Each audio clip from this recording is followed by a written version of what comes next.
When Sarah Mitchell's combine harvester ground to a sudden halt over a metallic obstruction buried beneath her drought-stricken Nebraska cornfield, she never imagined that specialized government scientists would surround her modest farmhouse before sunrise the next morning, or that her desperate final harvest would unearth a forgotten Cold War bunker containing crystalline technology so advanced that even the classified research facility where she once worked as a physicist hadn't prepared her for the energy crisis solution it would potentially unlock. Before we jump back in, tell us where you're tuning in from, and if this story touches you, make sure you're subscribed, because tomorrow I've saved something extra special for you.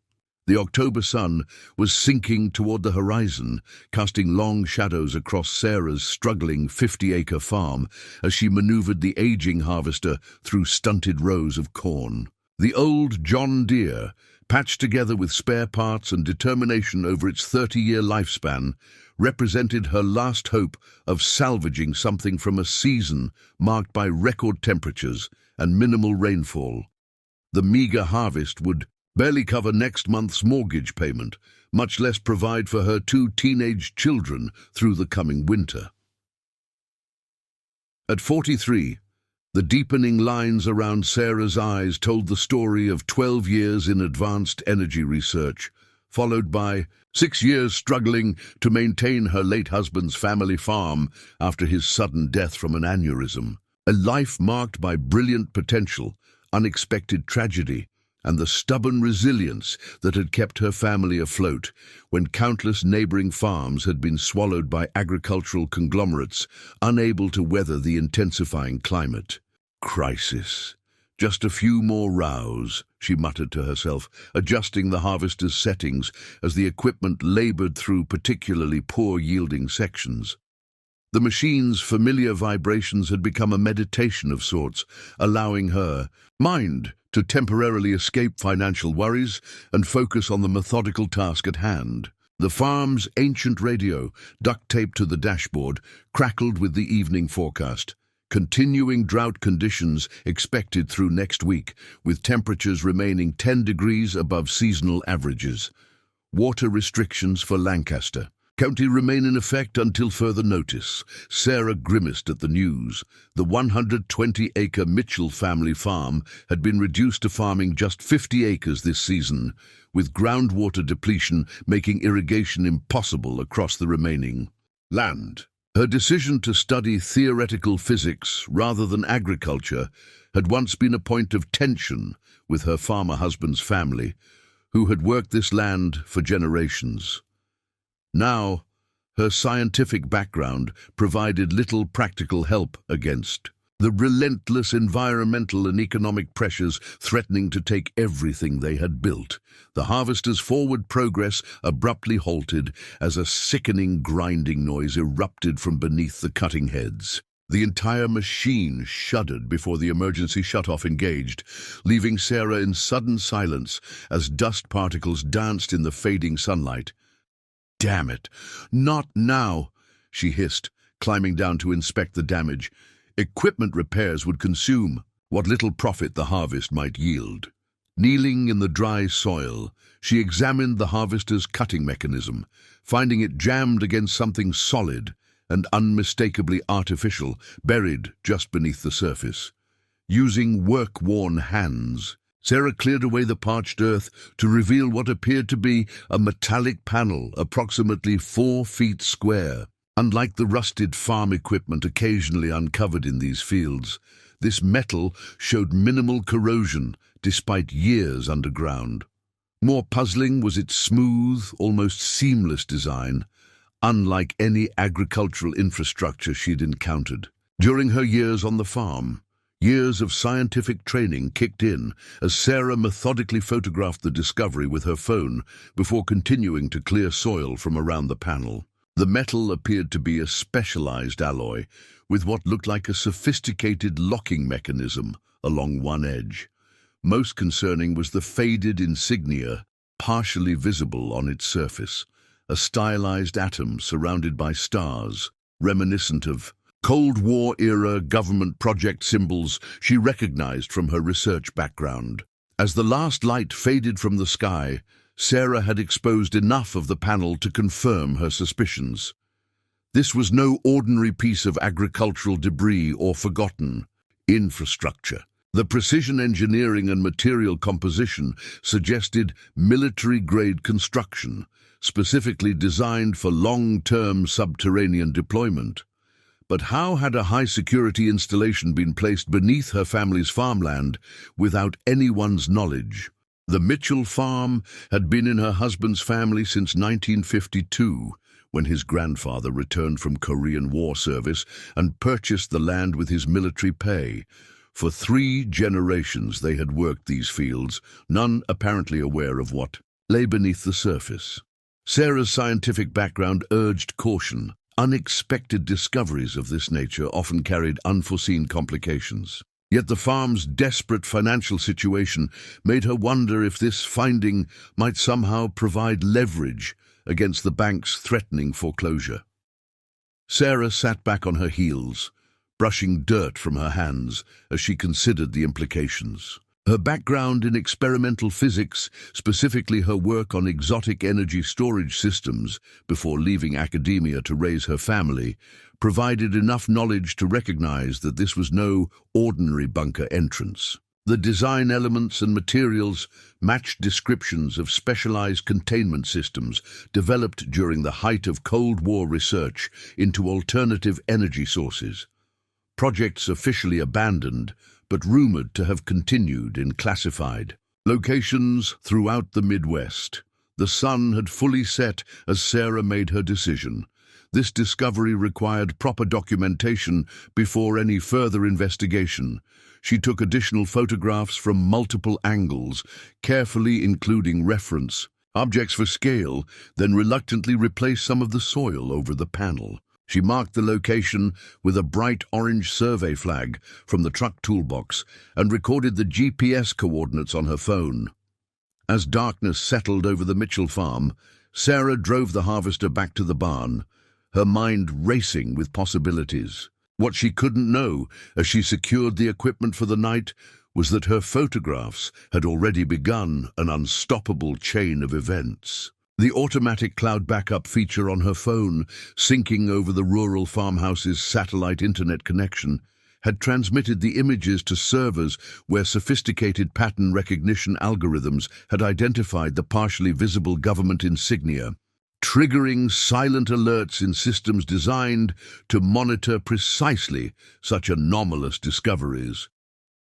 By the time Sarah had finished her sparse dinner with her teenagers, 16-year-old Ellie quietly working on calculus homework, while 14-year-old Jason scrolled through his phone. Specialized personnel were already being mobilized from a research facility 3 states away. The significance of what lay beneath the struggling Mitchell farm would transform their lives in ways none of them could anticipate, connecting Sarah's classified past with a discovery that could either save her family's future or place them at the center of an international technological race with profound implications for the global energy crisis. Sarah awoke at 4:37 a.m. to the sound of her ancient coffee maker sputtering to life, automatically brewing the dark roast that fueled her long days.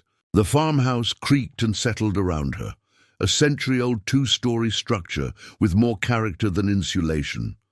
She had 20 minutes of solitude before needing to wake the kids for school, precious moments to review the farm's precarious finances without their worried glances.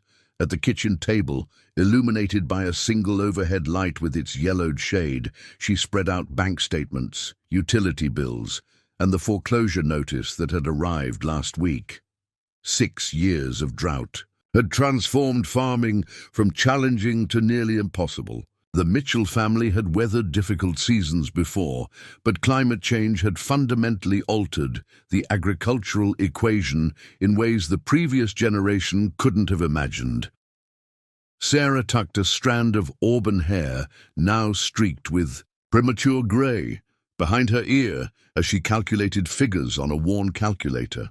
Her fingers moved with the same precision that had once manipulated complex equations in climate-controlled laboratories. Preparing and narrating this story took us a lot of time, so if you are enjoying it, subscribe to our channel. It means a lot to us. Now back to the story. The transition from theoretical physicist to struggling farmer hadn't just been professionally jarring. It had required rebuilding her entire identity. The small desk in the corner held framed photos documenting this transformation. Sarah, in a lab coat, standing proudly beside the experimental energy storage prototype that had earned her research team international recognition. Beside it, Sarah and Michael on their wedding day, his family's skepticism about her academic background still visible in his parents' stiff smiles. And finally, Michael holding newborn Ellie, his face alight with a joy that made Sarah's chest tighten even now. Years after his sudden death had left her alone with two small children and a farm she barely understood. Her worn laptop displayed her resume, recently updated but unsent. 3 prestigious research facilities had reached out in the past year, offering positions that would solve their financial problems overnight. The scientific community still valued her expertise in experimental energy systems, particularly as fossil fuel scarcity intensified global competition for alternatives. But accepting would mean selling the farm, Michael's legacy to their children, and uprooting teenagers who had already lost too much. Sarah sipped her coffee, glancing out the window toward where she'd discovered the metal panel the previous evening. In the pre-dawn darkness, the orange survey flag was barely visible at the field's edge. Something about the discovery nagged at her consciousness, a half-formed connection to research she'd participated in years ago, classified work that had been abruptly terminated without explanation. Before she could pursue the thought further, the distinctive crunch of tires on gravel snapped her attention to the driveway. Headlights swept across the kitchen walls as multiple vehicles approached the farmhouse. Sarah moved to the window with the silent efficiency that single parenthood had cultivated, careful to remain hidden behind the curtain as she surveyed her property.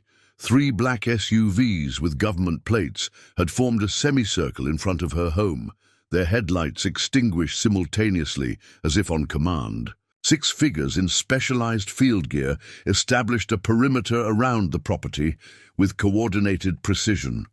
2 more individuals in civilian clothing consulted what appeared to be electronic equipment near the lead vehicle. Sarah's scientific background had included enough government-contracted research to recognize a federal response team when she saw one.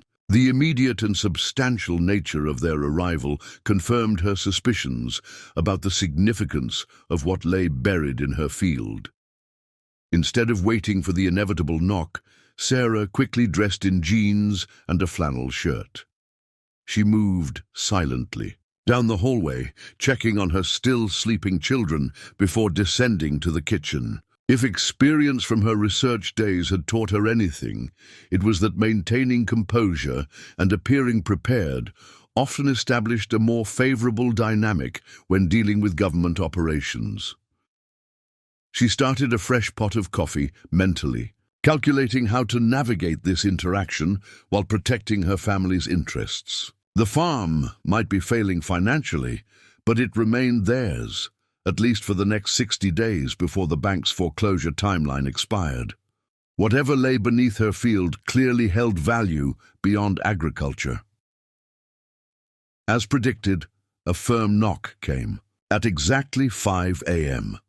Sarah opened the door before the second knock, coming face to face with a woman in her 50s whose tailored dark pantsuit couldn't quite conceal the utility harness beneath.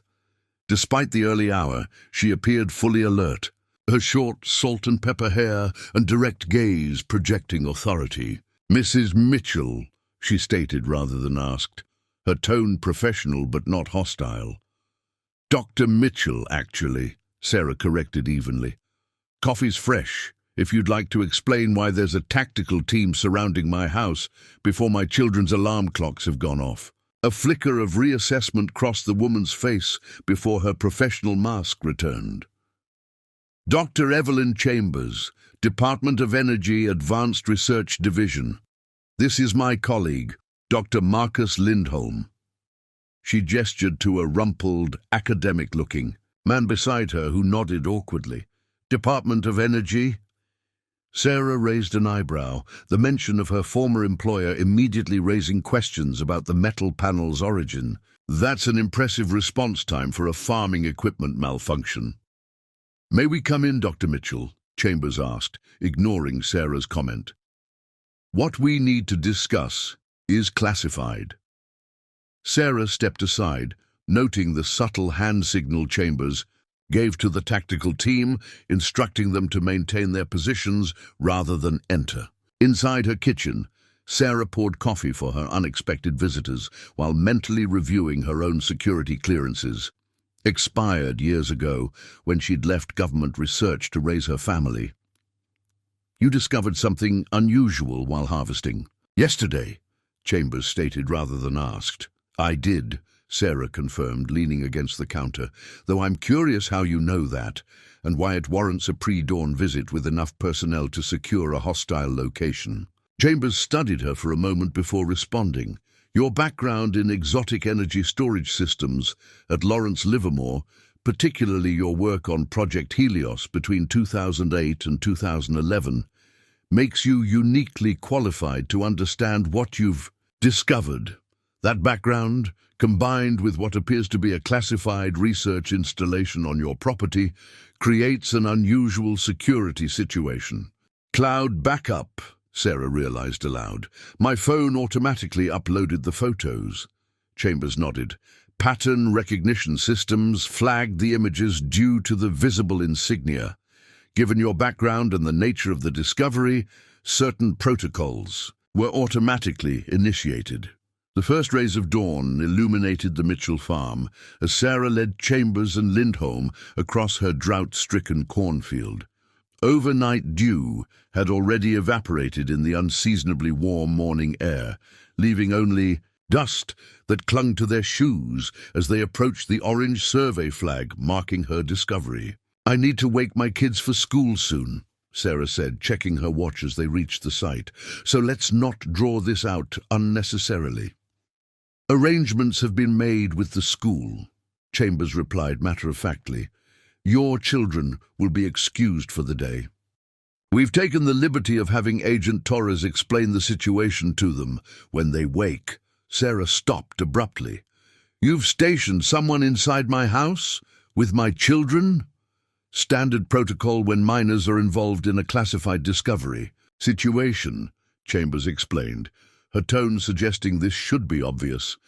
Agent Torres specializes in adolescent engagement during sensitive operations. Your children's well-being is a priority.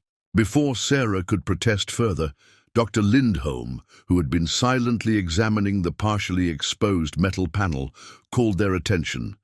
This is extraordinary, he said, kneeling beside the panel and brushing away additional soil with careful motions. The preservation level suggests specialized materials designed for extended subterranean deployment. Sarah joined him, scientific curiosity temporarily overriding her parental concerns. The alloy composition appears similar to projects I observed at Lawrence Livermore, designed to resist corrosion and maintain structural integrity for decades without maintenance.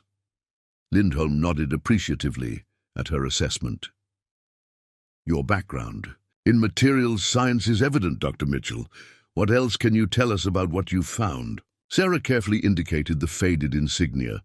This symbol, the atom surrounded by 5 stars, matches design elements from Project Starburst, a theoretical energy initiative that predated my work at the lab. It was supposedly abandoned in the late 1970s due to resource limitations. Supposedly abandoned, Chambers echoed with meaning. Your historical knowledge is impressive, Dr. Mitchell, particularly regarding a classified program that officially doesn't exist in public records. While they spoke, a technical team had approached, carrying specialized scanning equipment. Ma'am, we're ready to begin the preliminary assessment, one technician reported to Chambers. Proceed, Chambers instructed, then turned to Sarah. We'll need to conduct ground-penetrating radar and quantum resonance scans to determine the facility's full dimensions before attempting entry. Facility? Sarah questioned. You seem very certain this is more than just a random piece of infrastructure. The Project Starburst insignia confirms it, Lindholm explained, his academic demeanor warming as he engaged with the technical aspects. Between 1962 and 1979, the Department of Energy established 17 subterranean research stations across the Midwest, focusing on alternative energy generation methods too experimental for conventional facilities. These installations were specifically situated beneath agricultural land, Chambers added, utilizing the natural security of remote locations combined with the cover story of geological surveys if ever discovered accidentally. Sarah processed this information with growing disbelief. You're telling me the government built an experimental energy research facility under my family's farm without their knowledge or consent? Not exactly, Chambers replied carefully. Based on our initial database query, this land wasn't owned by the Mitchell family when the facility was constructed. Your husband's grandfather purchased it in 1952, but there's a gap in ownership records between 1960 and 1962 when the property was briefly held by Midwest Agricultural Holdings. A government-front company, Sarah concluded, her scientific mind quickly connecting implications. So this facility has been here the entire time. My family has worked this land, and no one knew. The installations were designed to remain undetectable, Lindholm confirmed. Situated deep enough to avoid conventional farming equipment, with access points positioned in areas unlikely to be disturbed. Frankly, it's remarkable you discovered it at all. The ongoing drought must have caused significant soil erosion. As they spoke, the technical team had completed their preliminary scans. A young technician approached with a tablet displaying three-dimensional renderings of what lay beneath Sarah's struggling cornfield. "Dr. Chambers, you need to see this," she said, her professional composure barely containing evident excitement. The facility extends approximately 200 feet below surface level, with 5 distinct chambers arranged around a central core. Most remarkably, we're detecting active energy signatures from the primary chamber. Active? Lindholm questioned, taking the tablet with suddenly trembling hands. That's impossible. These facilities were designed with self-sustaining power systems, but nothing that could maintain functionality for over 60 years without maintenance. Sarah examined the scans, her background in experimental energy systems immediately recognizing implications the others might miss. These readings suggest quantum resonance patterns consistent with crystal lattice storage, technology that was theoretical when I left the program.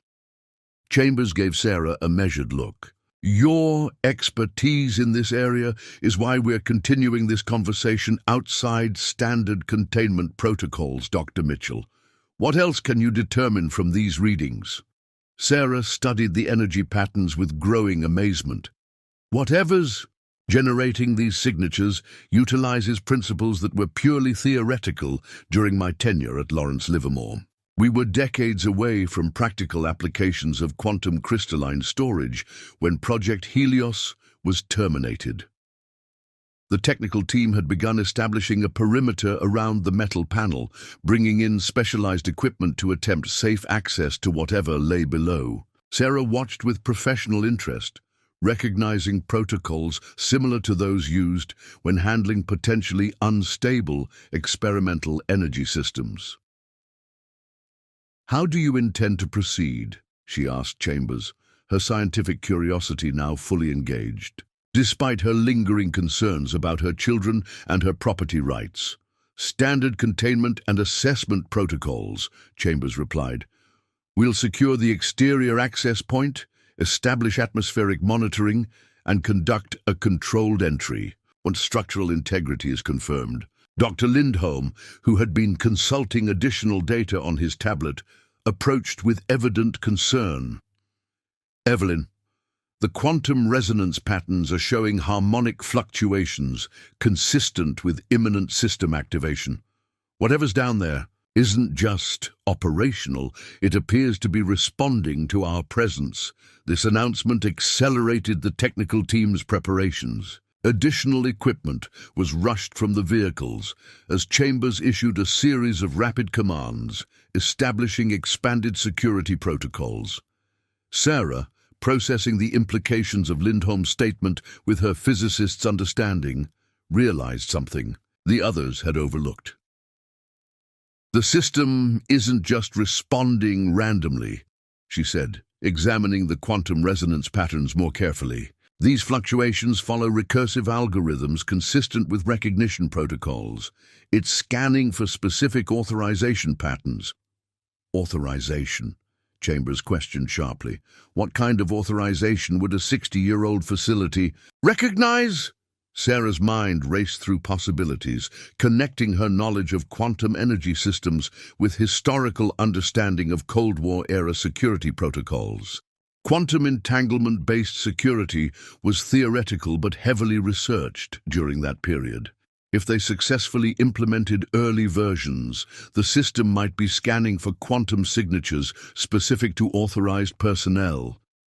As if confirming her hypothesis, the tablet displaying the facility's energy readings suddenly showed intensified activity directly beneath where they stood. "It's identified something," Lindholm said, his academic detachment giving way to evident alarm. "The system is initiating what appears to be an automated access sequence." The metal panel they had been examining emitted a faint humming sound, as decades of soil fell away from previously invisible seams. Before the technical team could establish proper containment procedures, the ancient locking mechanism activated with surprising precision, and the metal panel began to rise of its own accord. As the metal panel continued its automated ascent, the tactical team immediately established a defensive perimeter, their movements reflecting specialized training for containing unknown threats. Floodlights illuminated the widening aperture, while technicians hastily deployed atmospheric monitoring. "Equipment around the opening. Full containment protocols," Chambers ordered, her professional composure momentarily broken by the unexpected development. "No one approaches that entrance until we have complete environmental assessment." Sarah stood transfixed as the panel fully retracted, revealing a perfectly preserved access shaft extending into darkness. Unlike the rust and deterioration one might expect from abandoned Cold War infrastructure, the exposed entrance appeared remarkably intact, polished metal surfaces gleaming under the tactical floodlights as if installed recently rather than decades ago. "Atmospheric readings coming in now," a technician reported.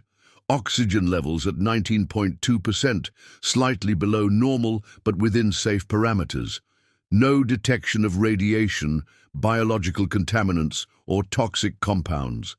Temperature holding steady at 68 degrees Fahrenheit." "That's impossible," Lindholm muttered, examining the readings over the technician's shoulder. "A sealed underground facility should show significant oxygen depletion after 60 years without ventilation. Unless it has active environmental systems," Sarah suggested, her scientific mind rapidly processing implications. "Independent power generation, air recycling. Technology that wasn't theoretical, but was far from practical implementation in the 1960s. Before further speculation could continue, the distinct sound of helicopter rotors approached from the east.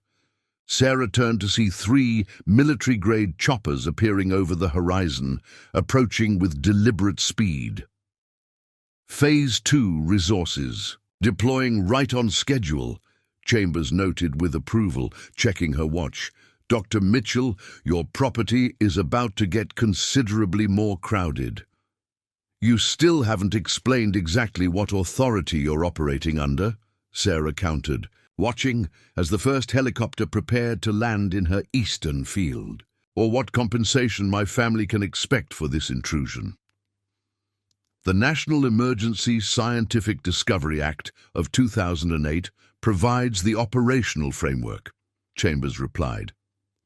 Your land remains your property, but the government maintains mineral and subsurface technology rights in cases involving national security. As for compensation, that's being calculated based on standard protocols for classified discovery scenarios. The first helicopter touched down, disgorging a team of individuals in specialized containment gear who immediately began unloading equipment. The second helicopter followed, carrying what appeared to be modular laboratory components. The third hovered overhead, maintaining surveillance of the surrounding countryside. The initial compensation package typically covers immediate operational impact, Chambers continued, gesturing toward the helicopter delivering what looked like sophisticated scientific equipment. Long-term arrangements depend on what we discover and its strategic value. Sarah's response was interrupted by the arrival of a distinguished older man who emerged from the first helicopter and approached with purposeful strides. Tall and silver-haired, with the athletic build of someone who maintained military discipline well into his 60s, his civilian clothing couldn't disguise his command presence. "Dr. Mitchell," Chambers said, "this is Director James Blackwood, Special Projects Division." "Dr. Mitchell," Blackwood acknowledged with a curt nod. "I understand you've inadvertently discovered something of significant interest to national security. Your background in advanced energy systems provides convenient continuity for this operation." "Convenient for whom, exactly?" Sarah questioned, unimpressed by his authoritative manner. "So far I've had my farm invaded, my children managed by federal agents, and my property rights casually dismissed, all before breakfast." A ghost of a smile crossed Blackwood's face. "Your reputation for directness wasn't exaggerated. Walk with me, please." As they moved toward the perimeter established around the facility entrance, Sarah noted how personnel responded to Blackwood's presence. Subtle straightening of postures and increased focus that suggested significant authority. "What exactly is the Special Projects Division, Director Blackwood?" she asked directly. "We manage technological contingencies," he replied after a moment's consideration.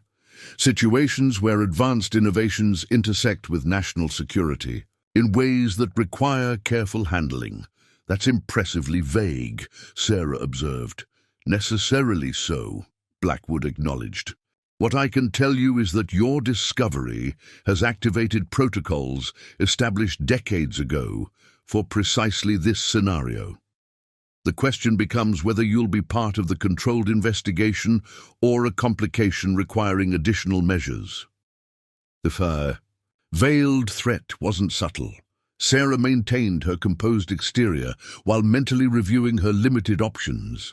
Her scientific background and maternal instincts both urged caution, but financial desperation limited her leverage. "My cooperation depends entirely on my children's security and my family's financial interests being protected," she stated firmly. "I have 2 teenagers who've already lost their father, and a farm that's 1 missed payment away from foreclosure. I need guarantees, not vague assurances about standard protocols." Blackwood studied her with newfound interest. "Your practical priorities are refreshing compared to the academic hysterics we typically encounter in these situations. I'm authorized to offer immediate financial stabilization, mortgage clearance, operational expenses, and educational trusts for your children, in exchange for your technical consultation and discretion." Before Sarah could respond, a technician approached with urgent news. "Director, the entry shaft has fully stabilized, and environmental parameters confirm safe access conditions. Initial drone reconnaissance shows a preservation level unprecedented." "In previous recovery operations," Blackwood nodded, his attention already shifting to operational priorities. "Prepare the primary assessment team for entry. Dr. Mitchell will accompany as technical consultant." "I haven't agreed to anything yet," Sarah objected. "Consider this paid consultation while we negotiate formal terms," Blackwood countered smoothly. "Your expertise in experimental energy systems makes you uniquely qualified to assess what lies below. 1 hour of your professional insight in exchange for immediate suspension of your foreclosure proceedings. I've already initiated the paperwork." The explicit mention of her financial vulnerability confirmed Sarah's suspicion that they'd conducted thorough background research before arrival. The offer to halt foreclosure proceedings represented immediate salvation for her family's precarious situation, requiring only her scientific expertise in return, at least initially. "My children remain here, with me maintaining regular contact," she stipulated, "and I want the foreclosure suspension in writing before I set foot in that facility."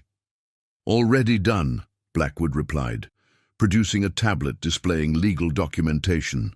"Digital signature will suffice for now, with formal paperwork to follow.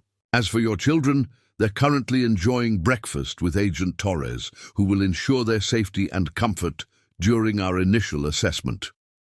Sarah reviewed the documentation with the careful attention her scientific training had instilled. The terms appeared straightforward: a 90-day suspension of all foreclosure proceedings against the Mitchell farm in exchange for her technical consultation on a classified government research assessment. "This buys me time," she acknowledged, signing the document, "but doesn't resolve the underlying issues." "Think of it as a good-faith initial payment," Blackwood suggested. "The comprehensive compensation package will depend entirely on what we discover below and its strategic value. If our preliminary readings are accurate, your financial concerns may become permanently irrelevant." As Sarah completed the digital signature, the specialized assessment team approached the facility entrance, carrying advanced monitoring equipment and protective gear. A team member extended a specialized hazard suit in Sarah's size. "The preservation appears remarkable, but we maintain standard protocols until full environmental assessment is complete," the team leader explained, helping Sarah into the protective gear. "Your scientific background should make the equipment familiar. Essentially, the same systems used at Lawrence Livermore, with some recent upgrades." Sarah recognized many elements from her research days, though some components reflected technological advancement since she'd left the program. As she completed suiting up, she gazed down the illuminated access shaft, its polished metal surfaces disappearing into depths that somehow connected her scientific past with her family's uncertain future. "Initial descent team ready, Director," the team leader reported. Blackwood nodded. "Proceed with standard assessment protocols, full documentation, and real-time transmission to the surface team. Dr. Mitchell is cleared for all initial findings. Classification Indigo 7. The reference to a security clearance level Sarah had never heard of during her government research days confirmed her suspicion that whatever lay below transcended conventional classified research. As she prepared to descend into the mysterious facility beneath her struggling farm, Sarah couldn't help wondering if this discovery represented salvation for her family or a deeper entanglement in the shadowy world of classified technology she'd deliberately left behind years ago. The descent into the underground facility proceeded with methodical precision. Sarah followed the team leader down a spiral staircase of polished metal, each step illuminating automatically as they approached. An impossibly sophisticated sensor system for 1960s technology. The access shaft extended approximately 50 feet below the surface before opening into a circular antechamber. "Preliminary area secure," the team leader reported through their communication system. "Environmental readings stable. Activation. Systems appear responsive to our presence." Sarah surveyed the antechamber with professional assessment and growing amazement. Unlike the crude concrete bunkers typical of Cold War construction, This facility featured seamlessly integrated components that appeared almost organic in their design. Subtle lighting activated along recessed channels in the walls, illuminating a space that showed no signs of abandonment or decay, despite decades of isolation. "This technology shouldn't exist," she murmured, examining control panels embedded in curved wall sections. "These interface designs incorporate principles that weren't even theorized until the early 2000s. Dr. Lindholm, who had joined the descent team, approached a central console that pulsed with subdued blue light. "The preservation is remarkable, but the technology itself is impossible," he agreed, carefully documenting the control surfaces with specialized equipment. "These quantum interface protocols appear decades ahead of anything developed during Project Starburst's official timeline." 3 sealed doorways led from the antechamber, each marked with different geometric symbols rather than conventional text. As the assessment team established a preliminary command post within the chamber, Sarah found herself drawn to the symbology, mathematical patterns that suggested function rather than arbitrary designation. "These aren't random decorative elements," she observed, tracing patterns that triggered recognition from her theoretical research. "They're mathematical expressions representing different energy states, concepts we were just beginning to explore in practical applications when I left Lawrence Livermore."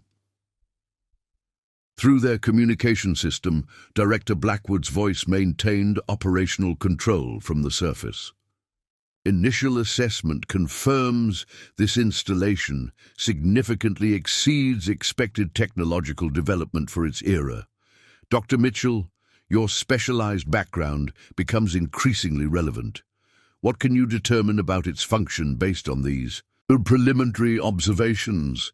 Sarah studied the integrated systems with growing certainty about their purpose. "This facility wasn't designed for weapons research, as most classified Cold War installations were," she concluded.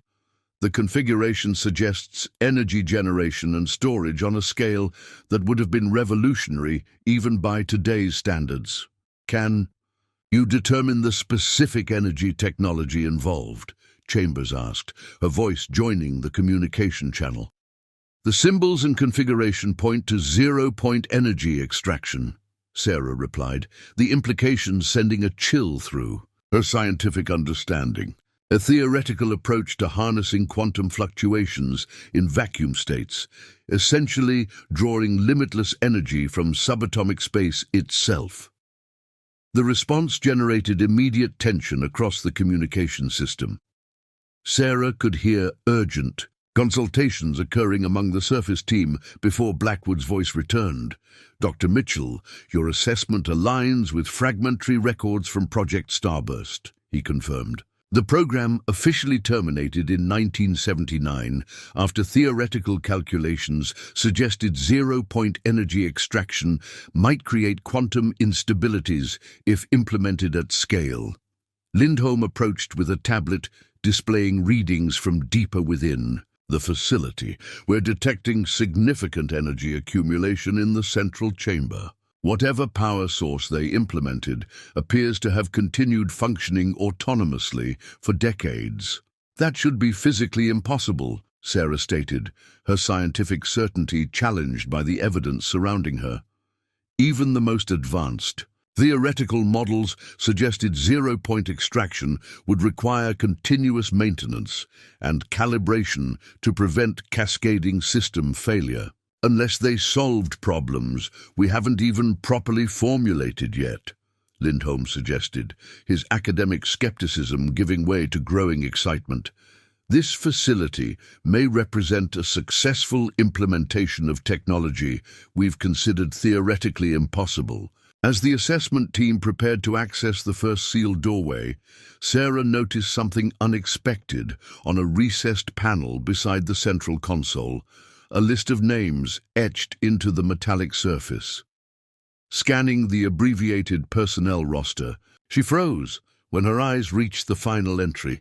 "This can't be right," she said, drawing Lindholm's attention to the discovery. Project lead physicist, Dr. Elizabeth Mitchell, 1962-1979, the panel clearly stated. Elizabeth Mitchell was my husband's grandmother, Sarah explained, her voice barely audible as connections formed in her mind. She reportedly died in a laboratory accident before I met Michael. He barely remembered her, just stories about a brilliant scientist who had little time for family. Lindholm's expression reflected the significance of this revelation. You're saying your husband's grandmother was the lead physicist on Project Starburst, and the facility happens to be buried beneath the family farm. This wasn't a random government land acquisition, Sarah realized, implications cascading through her understanding. The Mitchell farm wasn't chosen by coincidence. It was deliberately selected to provide cover for Elizabeth's revolutionary research. Through the communication system, Blackwood's voice carried new urgency. Dr. Mitchell, it appears your connection to this facility extends beyond professional qualifications. We need to have a much more detailed conversation about your family history and how the property came into your husband's family's possession. As the implications settled around her, Sarah realized that her desperate final harvest had uncovered not just a forgotten government research facility, but a hidden family legacy that connected her scientific background with her husband's family in ways neither of them had ever suspected. The revelation of Sarah's family connection transformed the operation's dynamics. Additional security personnel descended into the facility, while the tactical team established advanced monitoring equipment throughout the antechamber. Sarah's unexpected link to the facility's history elevated her from consultant to key personnel in a matter of minutes. The primary access door is ready for controlled opening, reported the technical specialist who had been working on the first sealed entrance. Biometric security protocols appear inactive, but the quantum encryption lock remains partially engaged. Sarah examined the sophisticated locking mechanism with growing suspicion about its design.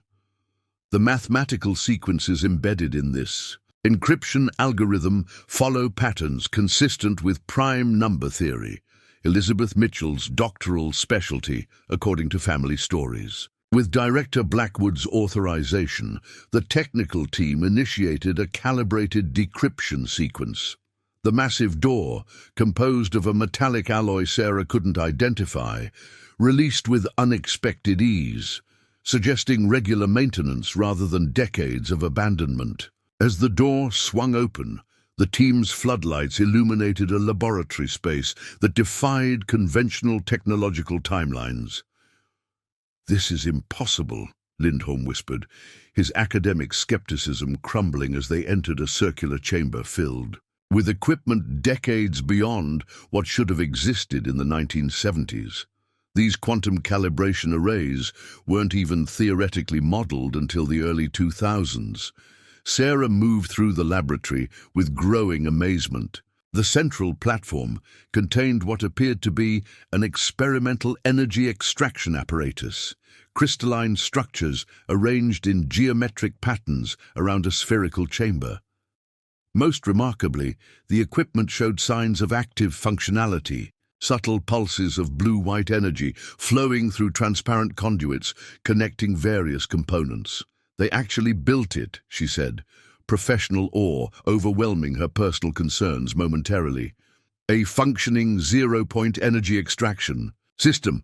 We're still decades away from this level of implementation in conventional research programs." The assessment team methodically documented the laboratory, capturing detailed scans of equipment that represented profound scientific advancement beyond conventional timelines. Specialized sensors analyzed energy signatures, while technicians collected material samples from accessible components. "Dr. Mitchell," called a technician examining a sealed storage unit against the far wall, "you need to see this." Inside the transparent containment field was a journal, an actual paper notebook rather than digital records, with E. Mitchell, Theoretical Applications, inscribed on its cover. Sarah approached carefully as the technician established safe extraction protocols for the artifact. Preservation measures were implemented throughout the facility, the technician explained. This containment field has maintained stable atmospheric conditions for the document since it was sealed. Once properly extracted and placed within a specialized viewing apparatus, Sarah examined her husband's grandmother's journal with mounting disbelief. The elegant handwriting documented theoretical breakthroughs that shouldn't have been possible in the 1970s. Quantum manipulation techniques, zero-point extraction methodologies, and most significantly, detailed notes on temporal energy displacement applications. She wasn't just extracting energy, Sarah realized, turning pages filled with complex equations. She was theorizing applications that could alter temporal field dynamics, essentially manipulating energy flows across what we'd now call quantum time states. Dr. Lindholm, examining the journal alongside her, paled visibly. If I'm interpreting these equations correctly, she wasn't just theorizing. This facility was actively experimenting with quantum manipulation of temporal energy states. Technology we're only beginning to explore theoretically in classified programs today. Through their communication system, Blackwood's voice carried tightly controlled tension. Can either of you determine if these experiments were successful? And more critically, are there indications they created any sustainable temporal displacement effects? Sarah turned to pages marked experimental outcomes, finding detailed notes documenting increasingly successful trials. According to these records, by 1978, they had achieved stable microtemporal displacement fields capable of accelerating molecular decay or preservation. By early 1979, they had successfully created a sustainable preservation field extending throughout the facility. That would explain the impossible state of preservation we're witnessing, Lindholm noted. If they managed to implement even localized temporal manipulation, they could theoretically create conditions where time itself progressed differently within the facility compared to the external world. As Sarah continued examining the journal, she discovered entries increasingly focused on concerns about ethical implications and security risks. The final dated entry, from September 1979, contained a cryptic warning. Project termination officially implemented. Public records will reflect standard closure protocols, but the preservation initiative continues under modified parameters. If you're reading this, activation has been initiated as designed. Proceed with Phase 3 immediately. Phase 3, Lindholm questioned. Before Sarah could respond, a technician monitoring energy signatures throughout the facility reported an alarming development. We're detecting significant energy accumulation in the central chamber. The system appears to be implementing some form of automated sequence triggered by our presence. The team leader immediately ordered heightened security protocols, while specialists deployed additional monitoring equipment throughout the laboratory. Sarah, however, found herself drawn to a recessed panel near Elizabeth's workstation. 1. Distinguished by a small embedded crystal that pulsed in sync with her proximity. There's something here, she said, examining the panel more closely. This crystal shows resonance patterns that respond specifically to my presence. Genetic recognition protocols, Lindholm suggested. If Elizabeth Mitchell implemented security systems tied to her own genetic markers, they might recognize familial connections even generations later. As Sarah placed her palm against the crystal, the panel silently receded, revealing a hidden compartment containing a small device, unlike anything in the main laboratory. The palm-sized object consisted of interlocking crystalline components surrounding a central spherical element that glowed with inner light, despite decades without apparent power source. What is that? The team leader demanded instantly alert to potential threats. Sarah carefully extracted the device, which seemed to respond to her touch by emitting a soft humming resonance. According to the symbols etched on its surface, this appears to be what Elizabeth called a temporal key, some form of activation device for the facility's primary systems. Through their communication system, Blackwood's voice carried unmistakable urgency. Secure that device immediately for controlled analysis. Whatever your family connection to this facility, Dr. Mitchell, we need to understand its full capabilities before activating any additional systems. As a specialized containment unit was brought forward, Sarah noticed something inscribed on the device's base, a message in Elizabeth's distinctive handwriting. For family eyes only. The power to change everything comes with the responsibility to preserve what matters most. Within 30 minutes, the underground facility had transformed into a sophisticated research operation. Additional scientists and security personnel had descended from the surface, establishing specialized analysis stations throughout the laboratory. The temporal key discovered by Sarah had been placed in a containment field where it continued emitting its subtle resonance pattern, seemingly resistant to the isolation measures designed to neutralize energy signatures. Director Blackwood had joined the underground operation, his presence emphasizing the discovery's extraordinary significance.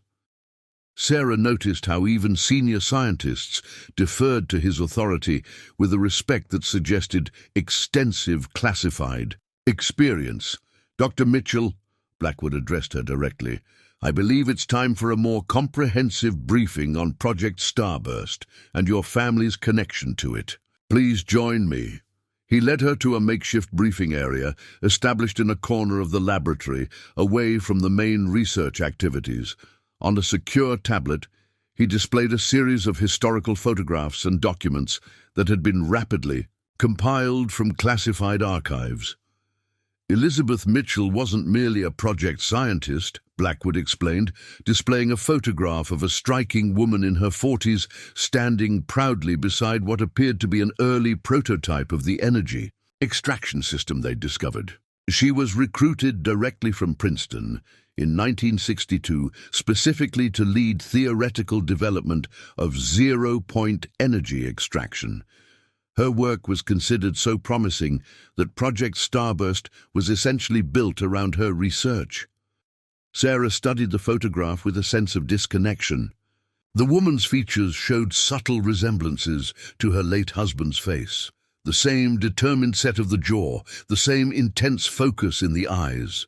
A grandmother he barely remembered, whose scientific legacy had somehow remained hidden from family knowledge.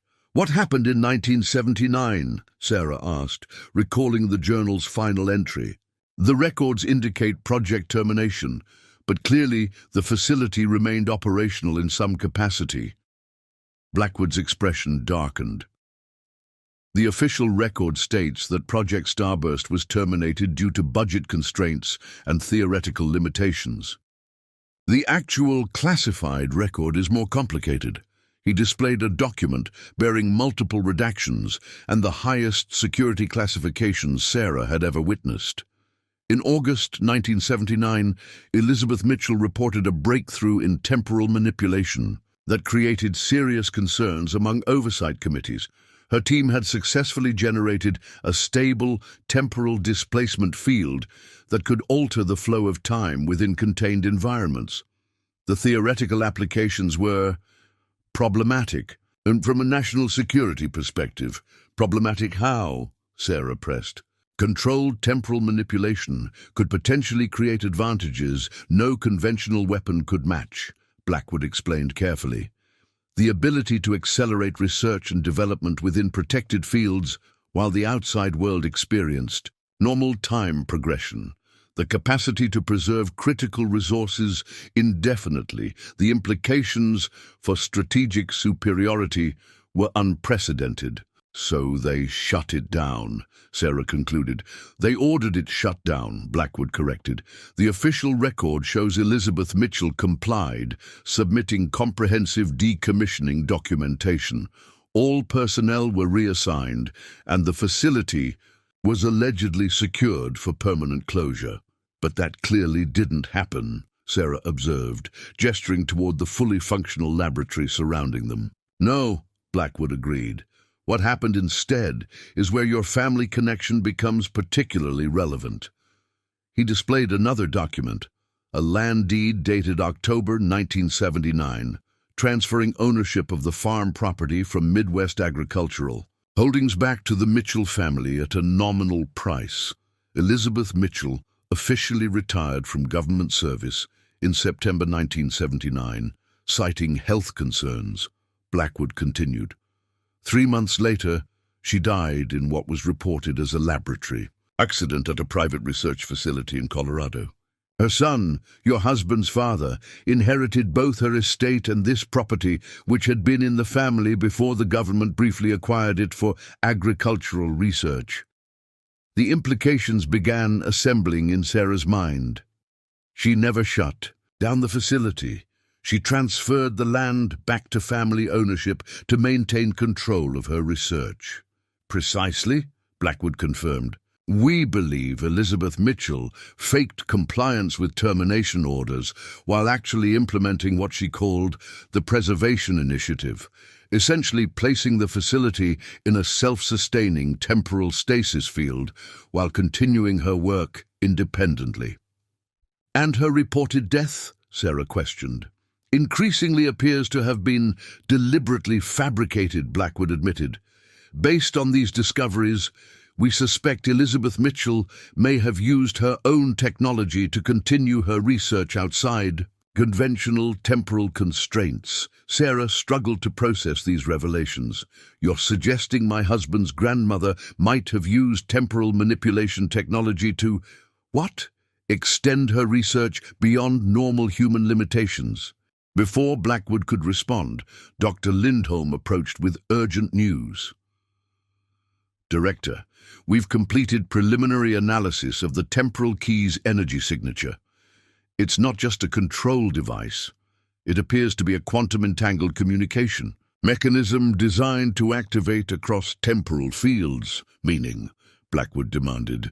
It's waiting for a specific activation sequence, Lindholm explained, his academic composure strained by excitement. And based on these readings, it's actively receiving a response.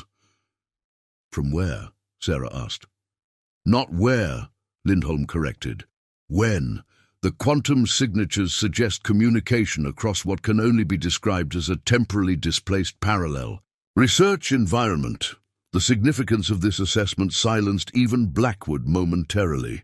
When he spoke again, his voice carried careful precision. Are you suggesting this facility is in active communication with Elizabeth Mitchell across a temporal displacement field of her own creation? The evidence increasingly supports that hypothesis, Lindholm confirmed. The preservation of this facility isn't simply a matter of suspended time. It's an active waypoint in what appears to be a much larger experiment. Sarah's scientific training battled with the personal implications of these revelations. Her husband's grandmother hadn't merely been a brilliant physicist. She had potentially created technology that allowed her to transcend conventional human limitations, continuing research that official authorities had deemed too dangerous to pursue. The temporal key in the containment field suddenly pulsed with increased energy, drawing everyone's attention as its resonance pattern intensified. It's receiving a transmission, Lindholm reported, monitoring equipment registering dramatic changes. The quantum entanglement is strengthening, suggesting active communication from the other terminus. Sarah approached the containment field, drawn by an inexplicable certainty that the device was responding specifically to her presence. As she neared, the crystal components within the temporal key realigned themselves, forming a new configuration that projected a holographic message into the air before her. The message contained only 5 words, but they transformed everything. Sarah understood about her family and her present circumstances. "Hello, Sarah. I've been waiting." The holographic message hovered in the air, its 5 simple words creating immediate chaos throughout the laboratory. Security personnel established defensive positions while scientific teams deployed additional monitoring equipment around the containment field. Director Blackwood issued rapid commands through his communication system, implementing protocols. Clearly designed for unprecedented technological events. "Complete facility lockdown," he ordered. "Full quantum containment procedures. No communications reach the surface until we've assessed this development." Sarah remained transfixed by the floating text, its implications cascading through her scientific understanding and personal identity simultaneously. "The message is addressed specifically to me," she observed, her voice steady despite the turmoil surrounding her. "Elizabeth knew I would be here." "Impossible," Lindholm objected, scientific skepticism reasserting itself. "Even with temporal manipulation technology, precise prediction of future individuals would exceed theoretical limitations." "Unless this isn't prediction," Sarah countered, her mind connecting disparate elements into a coherent hypothesis.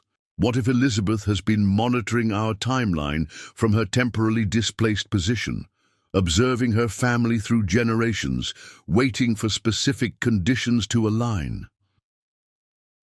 Blackwood approached the containment field, studying the message with calculated assessment. "Dr. Mitchell, while your hypothesis is intriguing, we need to maintain scientific caution. This could be an automated response system designed to create personal connection with whoever discovered the facility." Before Sarah could respond, the temporal key pulsed again, the holographic text transforming to display, "Not automated, Director. Blackwood, I assure you this communication is quite direct. Please allow Sarah to remove the key from containment. Further discussion requires proper connection." The appearance of Blackwood's name in the communication created visible tension throughout the command structure. Whatever contingency protocols existed for unusual discoveries, direct interactive communication from temporally displaced scientists clearly exceeded established parameters. "How does it know your name?" Sarah asked quietly. Blackwood's expression revealed nothing, but his momentary silence spoke volumes.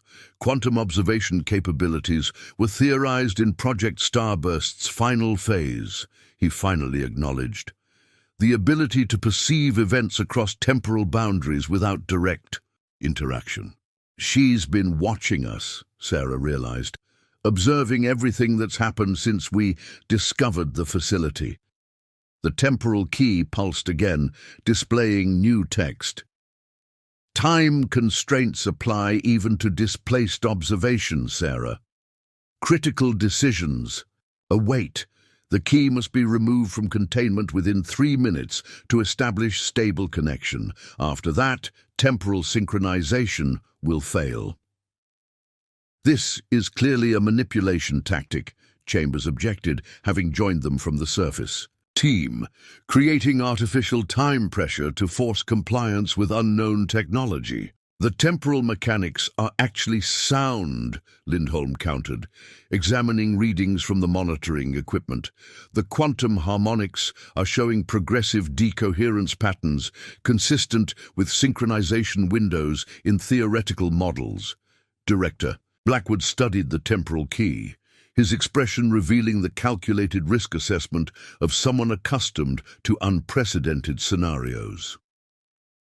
"Dr. Mitchell, your grandmother's research represented the most significant scientific advancement of her era, possibly of our entire technological development.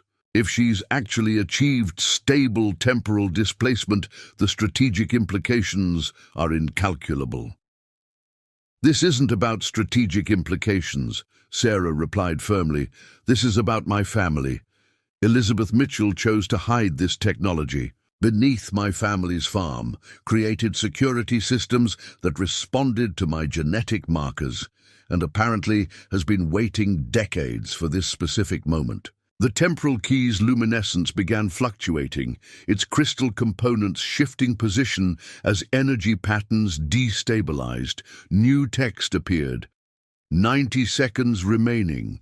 The choice is yours, Sarah, but understand that what I offer extends beyond national security concerns. I've watched my great-grandchildren grow up on the land I protected. I've seen your struggles since Michael's death. This connection was always meant for family, not government acquisition. The personal details sent, murmurs through the observing team. The reference to Michael's death and specific family circumstances couldn't be explained by general monitoring protocols. This entity, whatever it actually is, has been conducting surveillance on your family for years. Chambers noted with evident concern.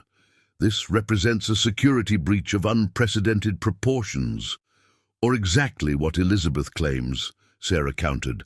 A grandmother watching over her descendants across temporal boundaries, waiting for the right moment to reveal her legacy. Blackwood issued rapid instructions to the security team, establishing fallback positions and extraction protocols. Dr. Mitchell, I cannot authorize removal of unknown technology from containment without proper assessment protocols.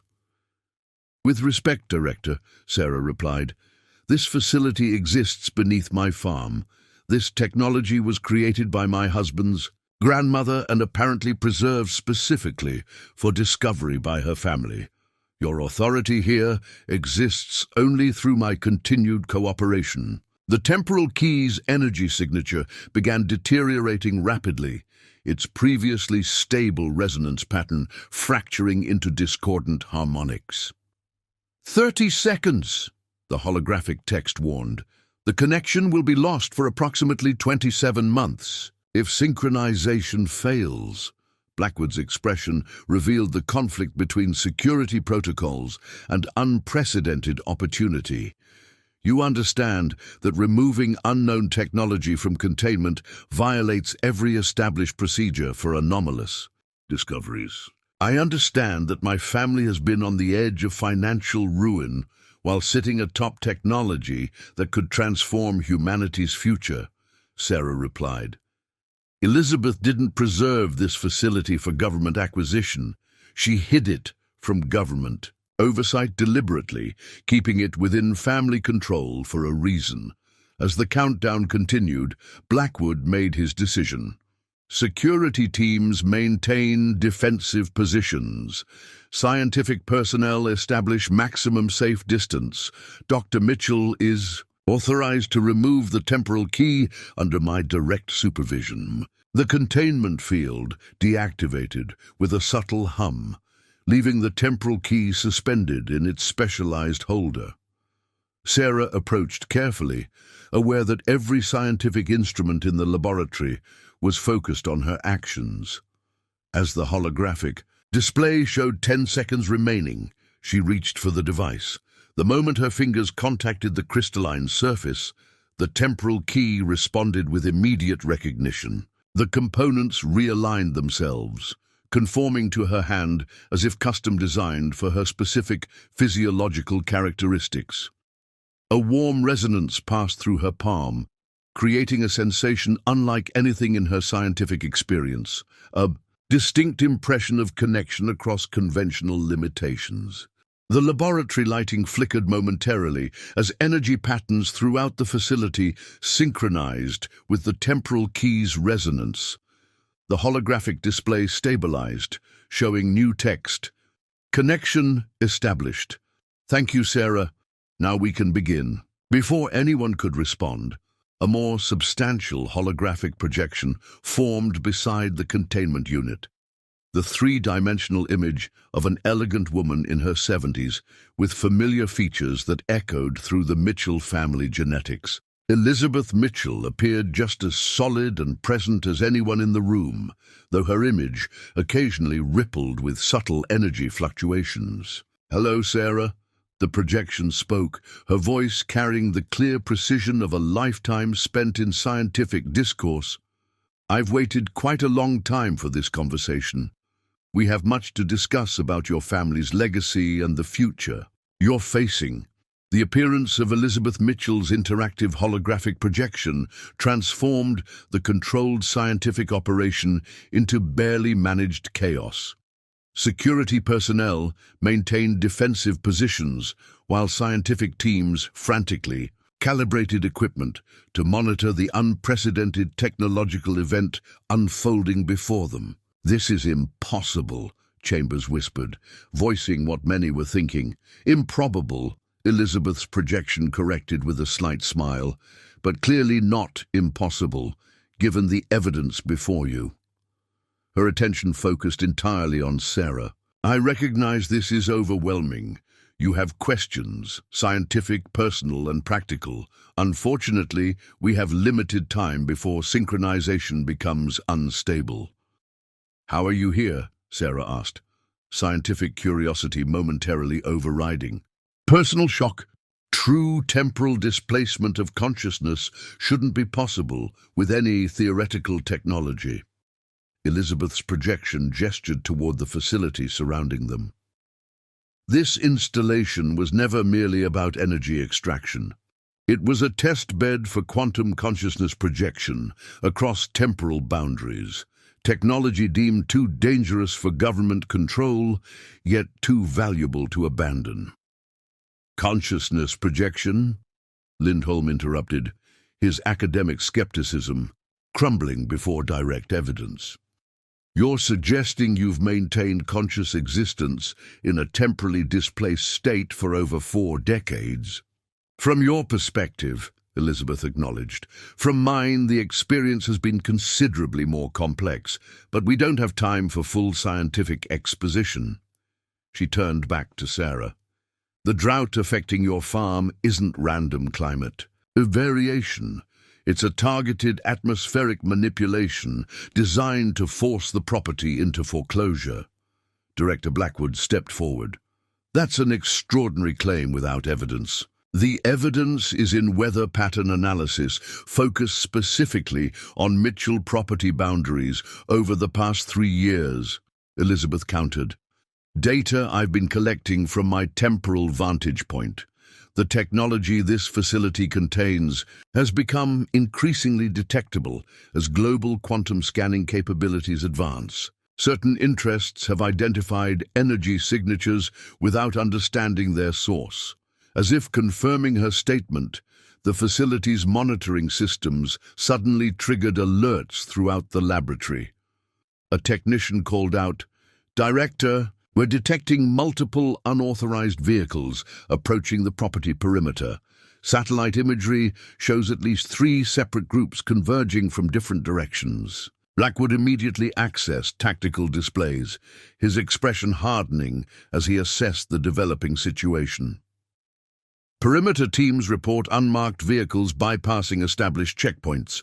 Occupants appear to be employing advanced countermeasures against standard identification protocols."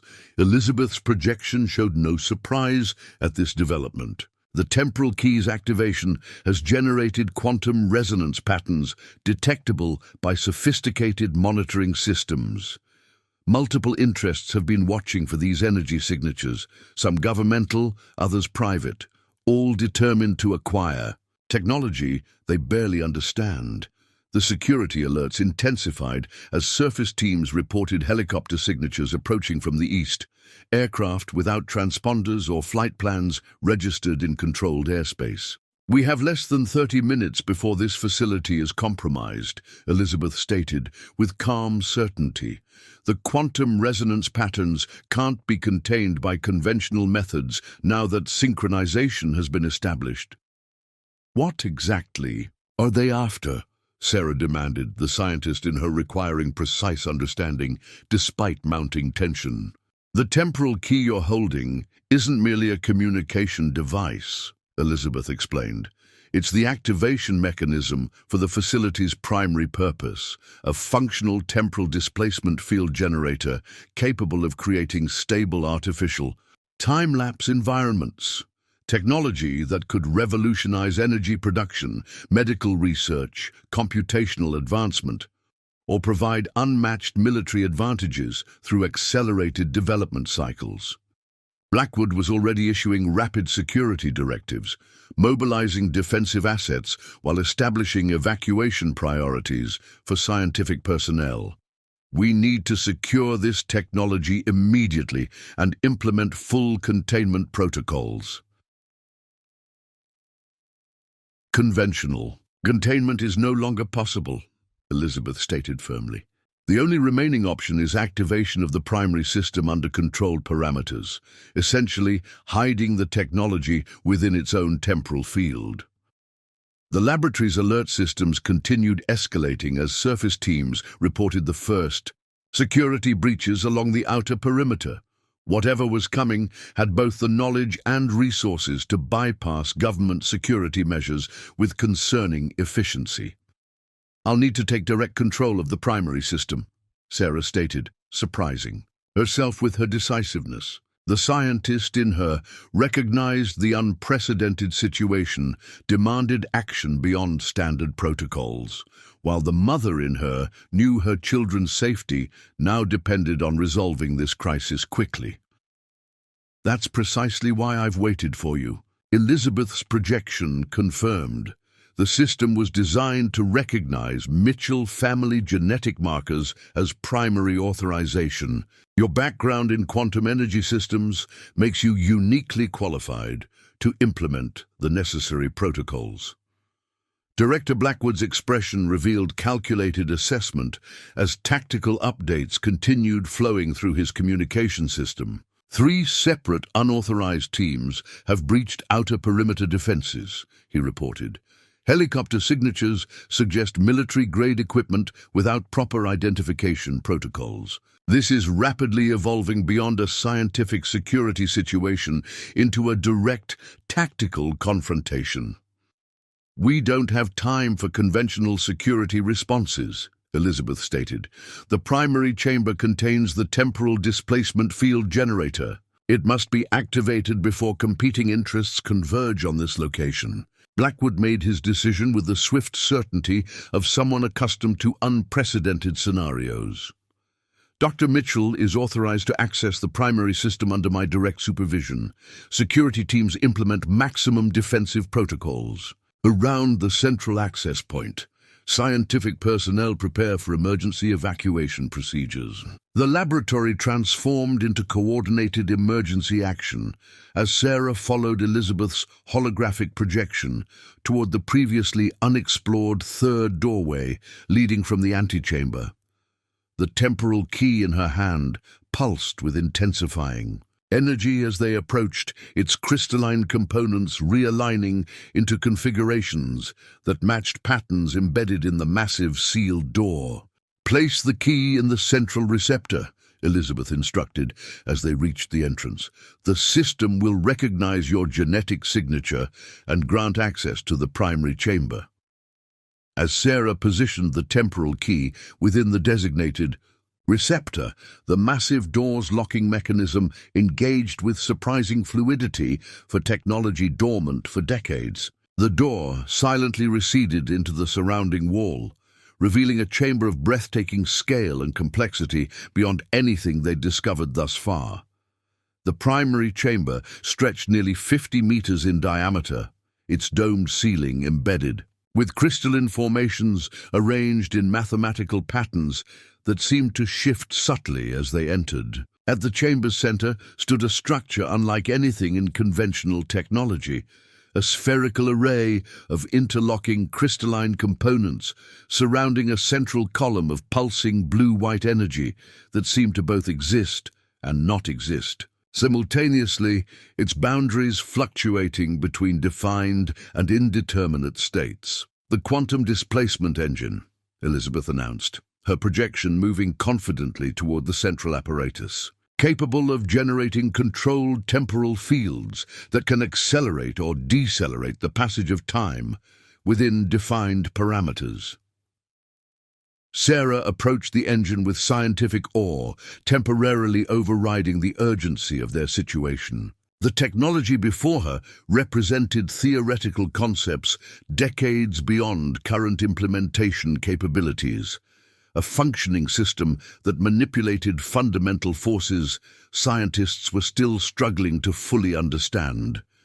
"This is why you concealed everything," she realized, examining control interfaces that responded to her proximity with illuminating symbols. This technology could destabilize global power structures overnight, and potentially reality itself if misused, Elizabeth confirmed grimly. The quantum displacement effect, improperly implemented, could create cascading temporal fractures affecting regions far beyond the intended field.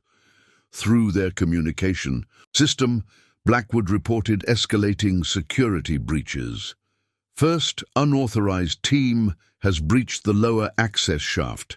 Security personnel are engaged in containment procedures, but we're facing advanced tactical equipment beyond standard intruder profiles. "We're out of time," Elizabeth stated. "The activation sequence requires approximately 8 minutes to establish stable field parameters. Sarah, you'll need to initiate the primary sequence while I guide you through the calibration protocols." The distant sound of weapons fire echoed from the access shaft, confirming the immediate threat as security teams engaged the approaching intruders. Sarah took position at the main control interface, where crystalline components responded to her, touch by illuminating in complex patterns. "The Mitchell family farm was never just a cover," Sarah said, as her fingers moved across interfaces that somehow felt intuitive despite their alien design. "You chose it as the site for a reason." Elizabeth's projection nodded as she guided Sarah through initialization sequences. "The land sits at a conjunction of natural geomagnetic field lines that amplify the temporal displacement effect while simultaneously masking its energy signature from conventional detection methods. It was always meant to remain within family protection, preserved for the moment when it would be needed most. As Sarah activated the final initialization sequence, the quantum displacement engine's energy patterns intensified dramatically, filling the chamber with pulsing light that seemed to bend reality around its boundaries. They had committed to a course that would either protect the extraordinary technology from immediate threat or potentially create consequences neither could fully predict. 3 weeks after the activation of the quantum displacement engine, Sarah sat at her kitchen table reviewing documentation that still seemed surreal despite her scientific background. Outside, her previously drought-stricken cornfield displayed healthy green growth that defied seasonal expectations, the most visible evidence of the profound changes beneath the Mitchell farm. The activation had succeeded in ways neither the government teams nor the competing interests converging on the property had anticipated. Rather than creating a conventional defensive barrier or weapon system, the temporal displacement field had established what Elizabeth called a selective, quantum variance zone, extending precisely to the Mitchell property boundaries. Within this zone, temporal progression operated at subtly modified parameters, allowing accelerated plant growth, enhanced water retention in soil, and most importantly, complete immunity to external climate manipulation technologies. Director Blackwood sat across from her, his government authority temporarily set aside as they finalized the unprecedented agreement that had emerged from the crisis. The official position remains that the Mitchell farm experienced an experimental agricultural technology test that concluded successfully, he summarized, reviewing the documentation before them. The property has been designated a special scientific heritage site with perpetual protection from acquisition, development, or interference. Your mortgage has been formally cancelled, with retroactive compensation for drought-related losses over the past 3 years. "And the surveillance?"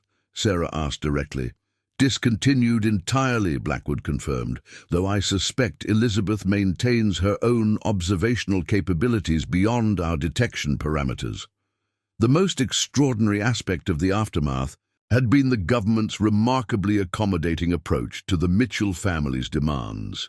The temporal displacement field had created a technological territory effectively outside conventional jurisdiction, not through political declaration, but through fundamental quantum manipulation that made standard intervention physically impossible. The upper research facility construction begins next month, Sarah noted, reviewing architectural plans for the scientific center that would be built atop the underground installation, a compromise that would allow controlled research access while maintaining Mitchell family oversight.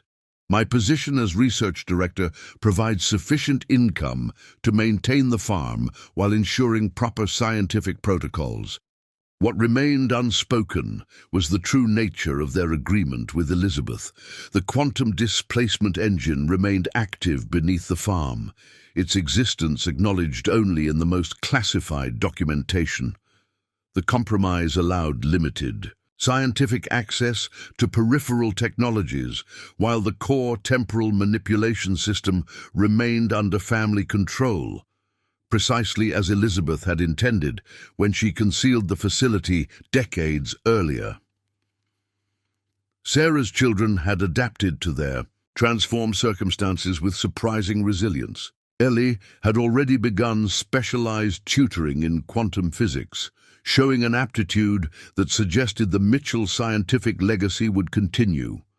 Jason had claimed responsibility for the farm's agricultural operations, working with advanced growing techniques that merged traditional farming with subtle quantum-enhanced soil management. "There's one matter remaining unresolved," Blackwood mentioned carefully. "Elizabeth's continued communication has significant security implications we haven't fully addressed." Sarah smiled slightly. "Elizabeth communicates on her own schedule. Director, I suspect that's something we'll all need to accept."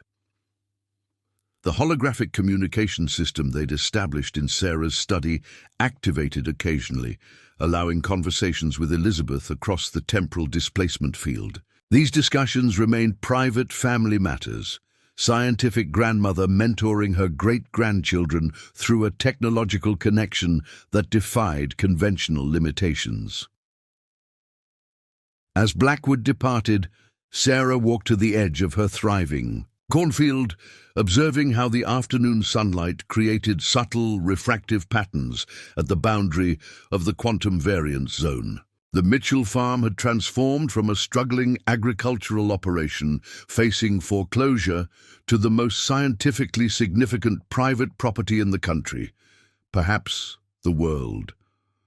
The final harvest that had begun with a desperate attempt to save her family's legacy had instead revealed its true purpose, a generational responsibility to protect technology that could transform humanity's future or destabilize its present, depending on who controlled it.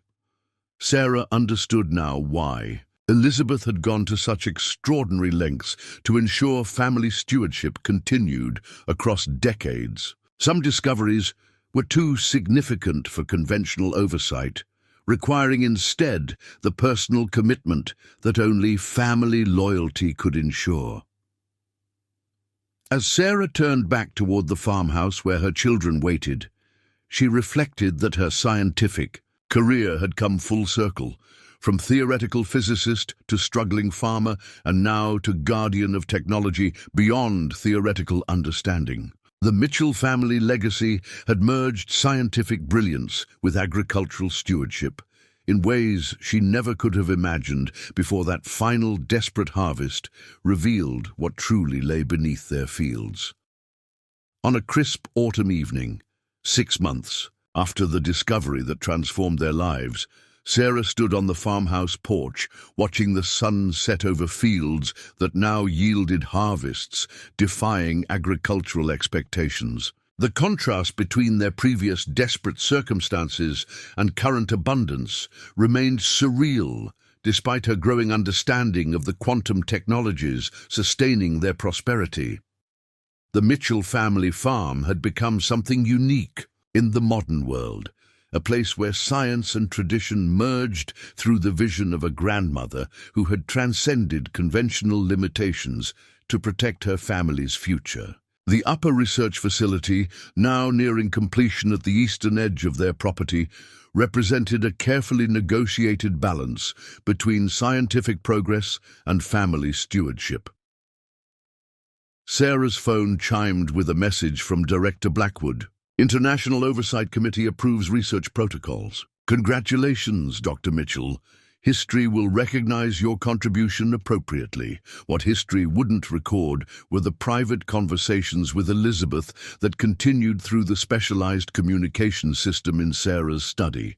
These discussions ranged from quantum theoretical applications to simple grandmother-great-grandchildren moments that bridged the unusual temporal relationship between them. Elizabeth had created technology that defied conventional understanding, not primarily for scientific advancement, but to ensure her family's protection across generations she wouldn't otherwise have lived to see.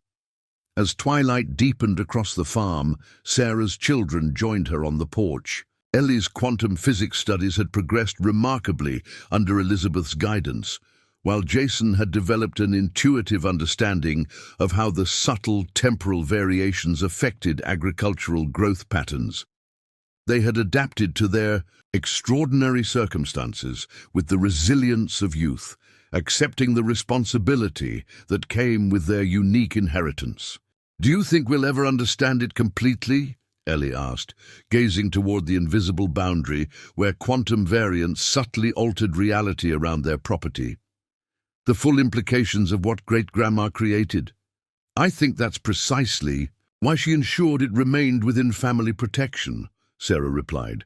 "Some discoveries require generational commitment to understand properly. The science evolves, but the responsibility remains constant." The most profound lesson from their extraordinary discovery hadn't been technological, but philosophical. Recognition that scientific advancement without ethical stewardship risked consequences extending far beyond immediate applications. Elizabeth had recognized this truth decades earlier, creating a legacy that merged scientific brilliance with family commitment. As darkness settled over the Mitchell farm, lights activated automatically along pathways connecting the house to the new research facility, symbolic of the bridge they were building between protected family legacy and carefully managed scientific progress. Sarah knew their journey had only begun. The technology beneath their fields represented possibilities humanity wasn't fully prepared to manage, requiring the patient, generational guardianship that Elizabeth had established, and Sarah now continued. What had begun as a desperate final harvest had revealed not just extraordinary technology, but a profound truth about stewardship and responsibility. Some discoveries weren't meant for immediate exploitation, but for careful nurturing across generations. A legacy measured not in scientific papers or patents, but in the sustained wisdom guiding how such knowledge entered the wider world. Up next, you've got two more standout stories right on your screen. If this one hit the mark, you won't want to pass these up. Just click and check them out. And don't forget to subscribe and turn on the notification bell so you don't miss any upload from us.